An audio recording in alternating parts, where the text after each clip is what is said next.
it's hard to overcome those things because it's pretty easy to lay down and die, especially after hip flexor, quad, ankles, glandular fever, which knocked me back for longer than I could explain.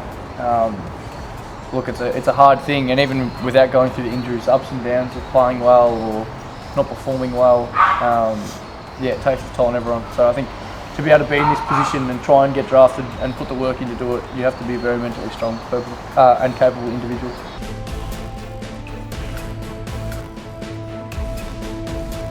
I think that was a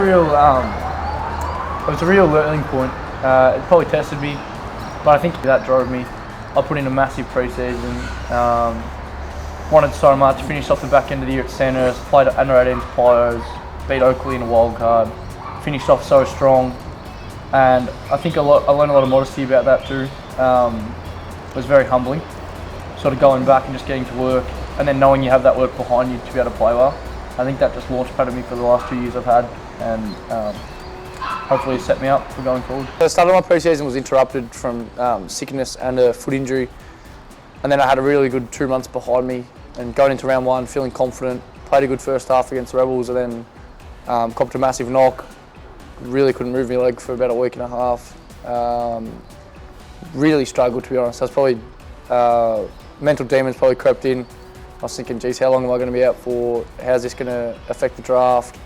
Whereas I should have just been focused on getting back, which probably showed why I didn't play as good when I came back from that injury. I wasn't focused about day to day. I was more about, how's this going to affect November?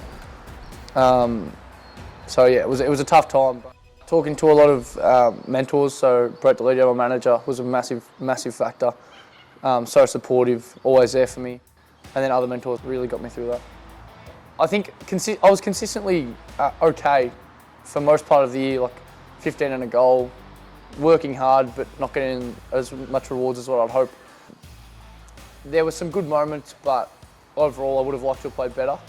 And I played the second game against WA, where I thought I went really well. Got opportunities and took them, took some nice marks, put some pressure on, and then missed the third game due to rotation, which was disappointing, and I was disappointed, but I also took it with a grain of salt and said, all right, I'll go back to Bendigo, off to Mildura against Rebels and get to work, which was one of my best games for the year. Just really put the hard yards in and tried to enjoy it with all the other boys, which I did, and then got back in for the Vic Metro game, which as much as I didn't have much of the footy, it seemed to have been one of my biggest impact games of the year, which got some really good positive feedback off that game, which was good. And we played a game here against Sandy, had a really good game. Tobes had a really good game too. Thoroughly enjoyed it. And I remember getting on the phone to my dad after the game and saying, geez, I'm back. Like, I think I'm really there. I think my confidence is always high, but sometimes I get misjudged because everyone can lose it and everyone can be down. So yeah, confidence is a major factor for me.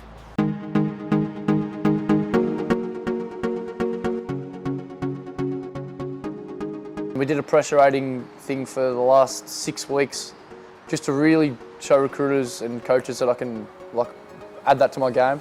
And it's always been a good thing, but I think this year just focusing on doing the Hollywood things and trying to impress recruiters by taking big marks or kicking big goals wasn't it. As much as everyone knows I can do that stuff, I think showing I can really get to work and putting that pressure on, keeping the ball and helping the team win was a major factor. The decision-making stuff, that was pretty easy to fix because I was probably just trying to do a little bit too much every now and again. So just simplifying it, taking the first option, hitting that. And then we did a 3-2-1 system of 3 points of physical pressure, 2 points for impacting the ball and 1 point for corralling. And so we were aiming for 10 a quarter, and I think the first time we did it was against Northern Knights and I had 18 in the first quarter. Throughout the whole rest of the year, I was going above average in every category, which everyone seemed to love. Coaches loved it, recruiters liked it. So Brett and I that's our saying, get our hands dirty, go in, win a hard ball or put a tackle on, put a shepherd on for a teammate, and that's really helped me out and ended up making me win the footy more so. Everyone knows I can take marks, everyone knows I can kick goals, and it's always been a strength for me being physical and strong, but I probably didn't use it to my advantage this year as much as I did until the back end of the year. So I just said, I'm going to go to work, I'm just going to win a hard footy and then I'm going to get my hands dirty. Tobes and I have gone way back. Our old man's played in the flag together in 1999, so we've always knew each other up until probably under 12s. Then played interleague together for a few years, and then clicked at school and became best mates too, along with Ollie. Yeah, Tobes and I probably stick clear of each other as much as we can at training because two competitive natures clash. So we spend most of our time together off the field or just separate running training or whatever. But we were lucky enough to have some great leaders in our under 16s year coming through, and we both ended up playing under 18s that year. So Harvey Gallagher, Jace Gilby, they really took us under their wing and drove us going forward. Harv's probably one of my closest mates in a way. I try to talk to him weekly, and we sort of bounce off each other. He went through some really tough times last year in his first year in AFL, and I was going through tough times at a similar time. And then this year he was going really good, and I was going good sometimes, but I was inconsistent.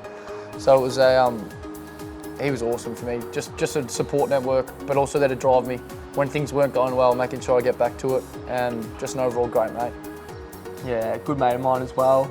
I feel like for me and Arch, he was a big reason and a big launching platform to be part of the Pioneers and how he conducts himself and how it sort of the best around the Pioneers sort of goes about it. And I feel like Harv's definitely one of those people, and yeah, it was really good to see him during the Pioneers as a overager sort of go about his business, and I feel like I took so much from that. And obviously, yeah, still try to keep contact with him, probably not as much as Arch, but yeah, I still keep contact with him, and yeah, if I ever want to chat, yeah, he's sort of there for me, and he says it how it is, but you wouldn't want it any other way with Harv, because, you know, that's how he gets through to you, and he definitely does.